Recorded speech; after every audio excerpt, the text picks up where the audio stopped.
Pwede ka na magpatayo ng bahay mo in just one day. 10,200 pesos per square meter lang to ha. Less maintenance pa, kaya malaki matitipid mo. Kung magkano ba magpatayo ng isang prefab? Sinong mag-aakala na yung ganito kaganda, prefab to? Ito na talaga ang trend ngayon. Mas pinaganda na, mas makakatipid ka pa.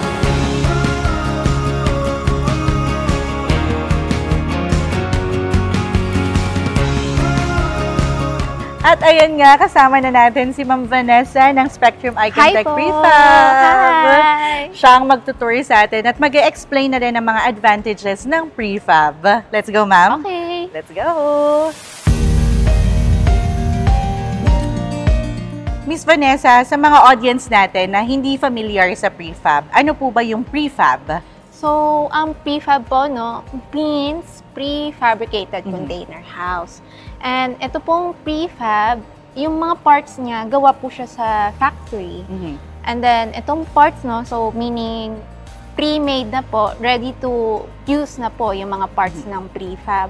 So, ang gagawin na lang po is to deliver and install sa site niyo po. So, ang meaning po nito, no, magkakaroon ka na ng structure ng bahay kung anong gusto mong gamitin doon sa prefab. And just one day, pwede nyo na po siya gamitin. So, itong bare na prefab po namin, one day, matatapos na po agad. Ang bilis. Yes po. Ganun kabilis. And then, dahil dito, dahil mabilis po, no, cost efficient and less labor cost yung magagamit nyo. Compare kung traditional yung gagamitin nyo po.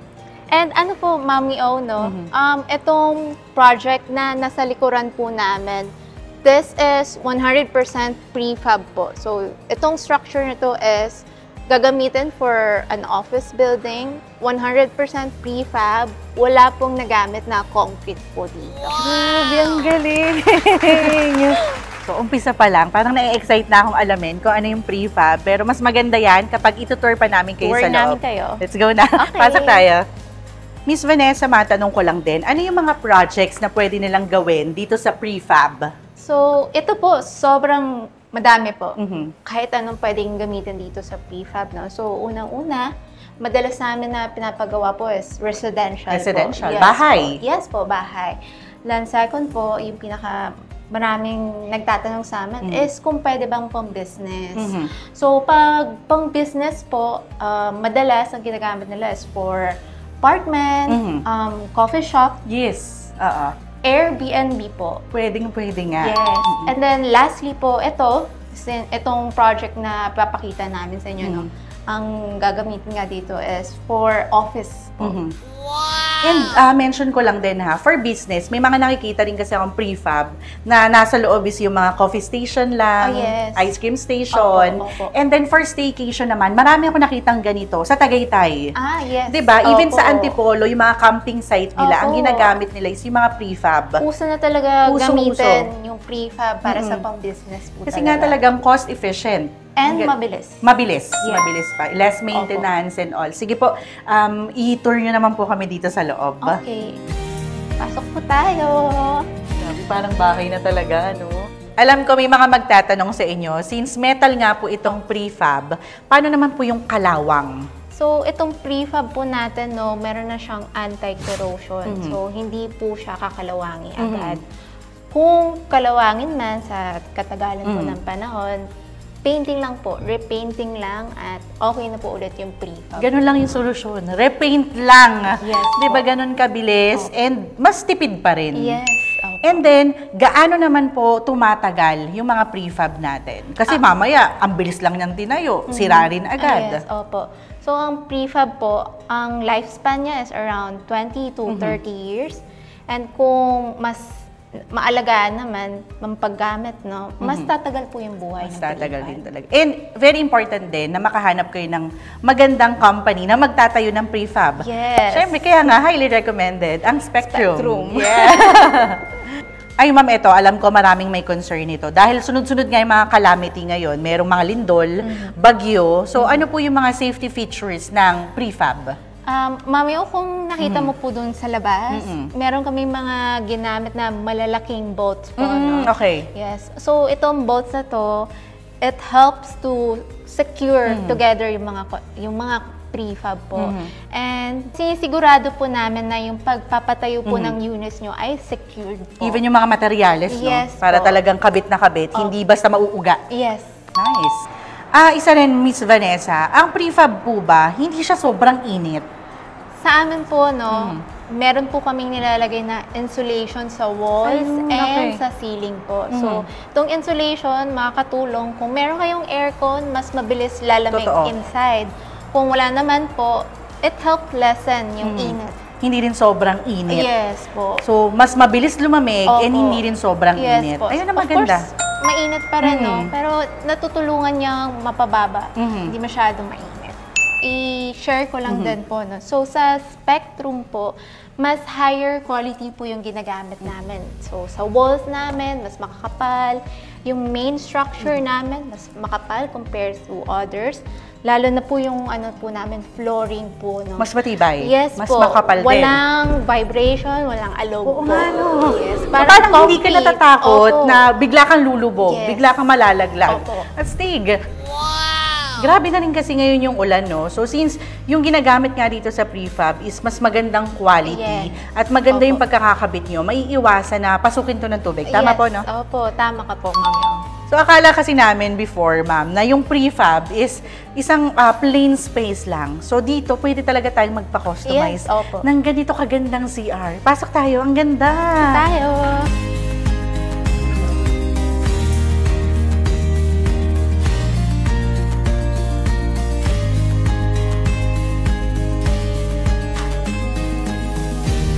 Ang astig, di ba? So, paano na tayong nasa hotel nito? Wow! O, di ba? Sinong mag-aakala na yung ganito kaganda, prefab to, at lahat po to, no, Spectrum ang nagkabit. Yes po, Mami O. Lahat kami dito, kami ang gumawa. So, ito, itong salamin, yung urinal po, yung toilet, kasama lahat po. So, hindi lang basta plain or basic yung kaya nyong ibigay na services. Yes po, lahat. So, talagang po. lahat. Yes, lahat po to, pwede nyong i-additional sa magiging bahay nyo or office nyo po. So, kumbaga, pwedeng plain or pwedeng kumpleto na. So, talagang tao na lang yung titira or mag-o-office dito. Opo.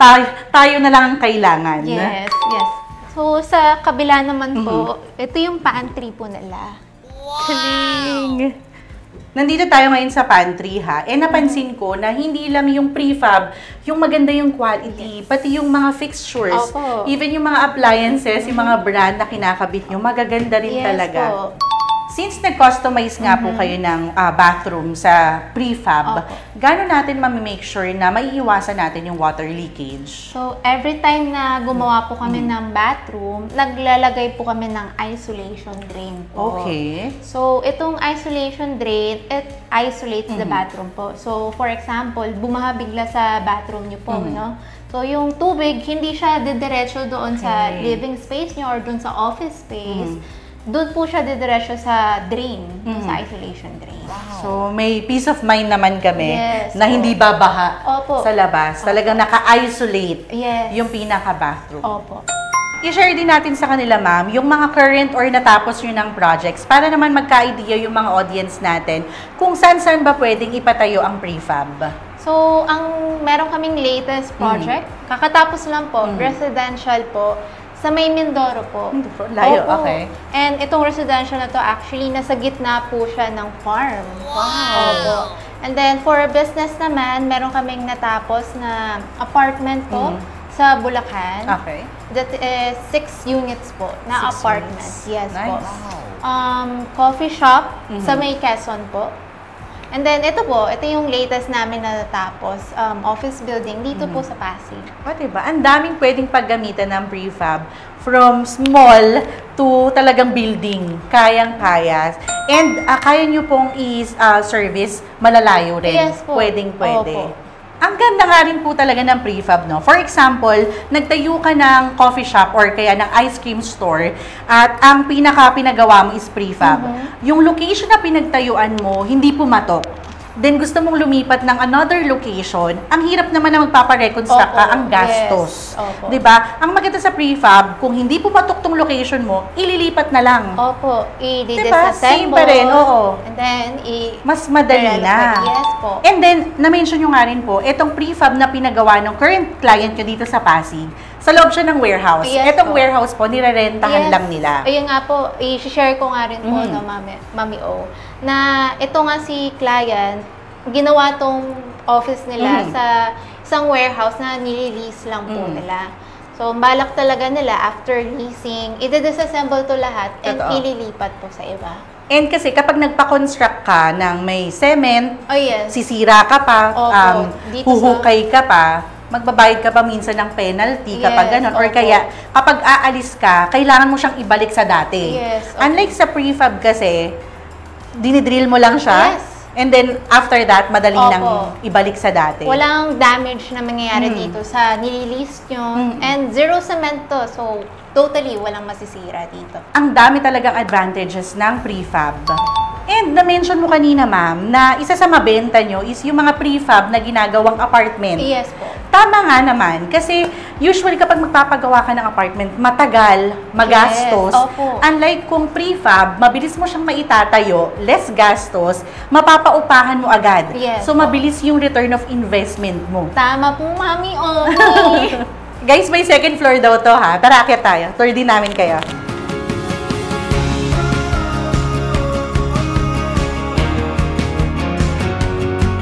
Nakakatuwa, Ma'am Vanessa, kasi yung feeling ko na hindi ako nasa loob ng prefab, para talaga ako nasa loob ng normal office. Yes. Kasi tignan nyo naman, napakaganda.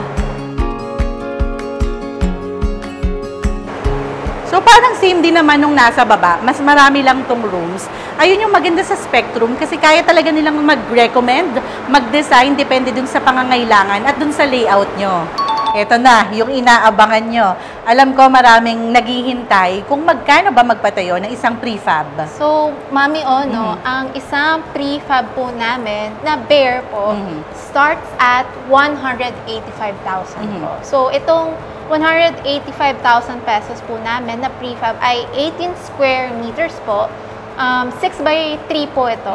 And then, ang included po dito ay dalawang windows, door, then meron namang mga ilaw, Okay. outlet, switch, breaker Wirings, po. okay na. Yes po. So, pati yung kanina na binibidan natin, yung high quality na mga materials, insulation, kasama na po. rin. Yes. So, pwede na agad tirahan. Opo. 185,000 Yes, opo. pesos. And po, kung gusto niyo po ng mas malaki na unit, meron po kaming ino-offer na 24 square meters po. So, itong 24 square ay 6 by 4 meters po, 235 naman po yun. So, and kayang-kaya nyo rin pong gawin. Tulad nga po nito, 32 units magkakadikit po, or opo. magkakahiwalay, Opo, pwede. Yes, opo. Kapag po ba ganun, may discount? Yung discount naman po, pwedeng ma-negotiate. Lalong-lalo na po kung kukuha kayo ng marami sa amin. So, don't worry, lahat naman ng details nila Ma'am Vanessa at ng Spectrum, ilalagay namin yan sa video na to at sa description box para makapag-inquire kayo. Yes po. Message nyo po. Guys, isipin nyo ha, yung traditional na construction, alam nyo kung gaano kamahal ang materyales. Minsan papatak pa nga yan ng 25,000 Yes, pesos tama per po. square meter. Opo. So dito po sa prefab, papatak lang siya ng 10,200 pesos. Yes, Ang tama laki po. ng difference, ibig sabihin, malaki rin yung matitipid mo. Opo. Less maintenance pa. Yes, tama po. Laking tipid po talaga. Miss Vanessa, para sa lahat ng mga interested, paano po nila makakontakt ang Spectrum? So, pwede po kayong mag-walk-in sa office po namin. Ang office address po namin is sa 23 Doña Rosario Street, Novaliches, Quezon City po. Or, kung malayo po kayo, pwede nyo po akong i-message sa Viber or WhatsApp. My number is 090-552-75484 po. Alam ko marami kayong projects ngayon. Yung iba pong mga contact numbers na pwede nilang tawagan or i-message, Opo. ilalagay ko na lang din sa video na ito at sa description box. Message na po kayo. At gaano naman po kalayo ang kayang abutin ng Spectrum Icon Tech Prefab? Kahit saan po, pwede kami mag-deliver po, Mami O. Luzon, Visayas or Mindanao, saan ka man po, pwede kami mag-deliver po. And po, ang maganda po, we offer free delivery po within Metro Manila po. Nice! And meron din po kaming mga viewers abroad. Yes yung po. mga OFW na gusto ring mag-invest, magpagawa ng bahay, ng negosyo dito sa Pinas. So, pwede na lang din po silang mag-contact sa inyo. Yes po. Online magagawa din, kayo na opo, bahala sa opo, lahat. Yes. Sa mga interested po na magpa-install or gumawa ng project sa amin po sa Prefab Icon Tech po, just send us your layout kung meron na po kayong layout. Then we will check po. Kung wala pa po kayong idea nung pwedeng gawin sa site nyo po, we can do site visit po para kami mag-recommend. After the site visit, kami po mismo magbibigay sa inyo ng layout and magbibigay na rin po kami ng quotation po. Kaya ano pang inaantay nyo? Magpa-schedule na kayo ng ocular. Ayan, Ma'am Vanessa, maraming salamat po. At syempre sa Spectrum Icon Tech Prefab sa pag-allow sa amin na makaikot at makita kung gaano ba kaganda ang prefab. Maraming salamat po. Thank you rin po sa oras po. Yay! Thank you po!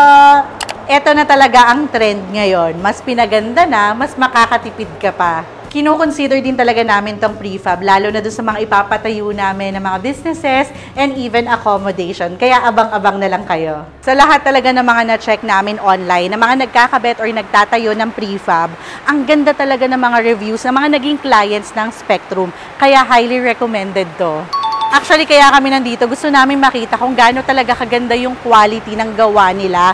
Pero tinanong na rin namin kung pwede ba namin i-vlog at ma-share sa inyo. So, thank you so much sa pagsama sa amin. For more videos like this, mag-subscribe na sa aming YouTube channel. Like this video na rin and comment below for requests and suggestion. Follow us on Facebook, Instagram, and TikTok at Team Agad Vlogs. Again, thank you so much for watching. We love you. Bye-bye!